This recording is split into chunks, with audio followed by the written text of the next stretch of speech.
to your Daily 5 for Monday, April 24th, 2023.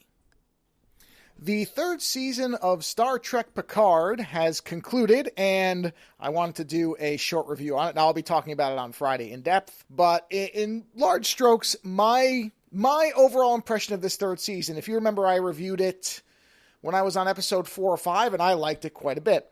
And then I talked with Brian Korfoth about it on the late night that he was on for almost the entirety of, well, it wasn't just that, it was more of Star Trek overall, but basically for that entire part 2. And even there, I largely, I don't know what was going on with my voice there for a minute. It's like I suddenly got a dry throat, even though my throat's fine.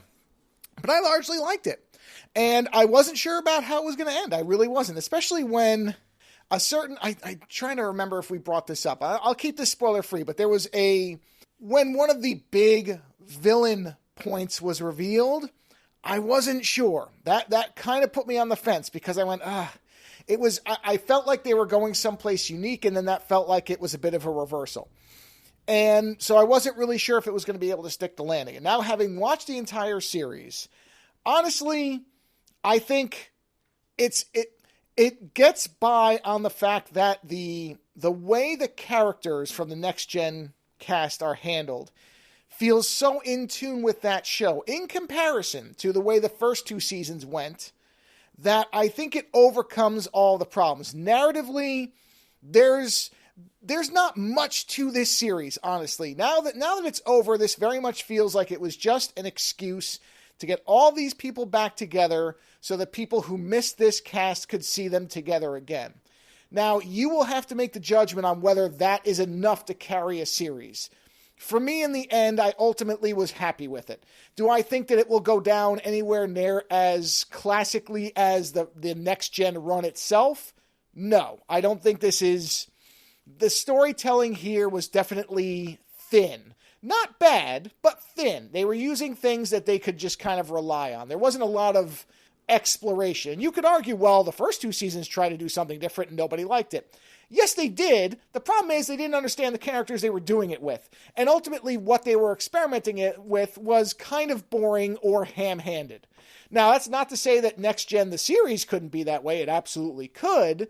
But you forgive those things when over the course of 7 seasons when there are also exceptional episodes that do storytelling and thematic messaging more subtly and correctly. So there are always going to be bad episodes. Next Gen is full of them. But you have as many excellent or good episodes that then wash that away. Whereas season 1 and 2 of Picard were concentrated garbage, and that's all you had. Compounded by the fact that, again, it felt like those seasons were written by people who had never watched the show, somebody had written a couple of notes on a board that was familiar with the show, and they just went off of that. Season 3 definitely doesn't feel like that. Season 3 feels like it is an extension of where these characters would be. And that is, again, enough on top of the fact that the overall quality of the season is far better than the first 2. I don't know what happened behind the scenes, but obviously something did, because they made it look better. It feels more like a Star Trek show, and the characters are correct. So they fixed the major glaring errors of season 1 and 2. Again, the story, yeah, it's nothing you haven't seen before, but then again, a lot of Trek is that way. There are things in every season of Trek that you can look at, meaning all the older stuff, and say, oh, they just redid the episode X from series X. So that's not even that big. That's what I mean about, I don't care about the narrative stuff as much. It wasn't terrible. It wasn't innovative. It was fine. And what it did was it provided a vehicle for these characters to get back together and act like they did in the show that everybody liked them in. And that is enough. It's a nice send-off for these people and this cast of characters.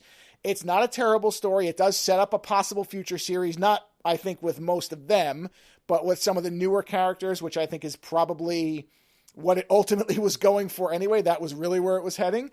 And that's fine too. I don't mind if they want to do more stuff in this time frame with some of the characters that we got introduced to. I think they have good characters here. So overall, would I say, again, is this going to be remembered as a classic in the way that a lot of other Trek seasons and series are? Probably not, but is it a nice thing to go back and revisit now and again after you rewatch Next Gen? Sure. It's perfectly good as a send-off for the crew. And just that, the fact that they managed to accomplish that, honestly, I'm amazed and I'm very happy with it. So overall, unbelievably, season 3 of Picard, pretty good. Later.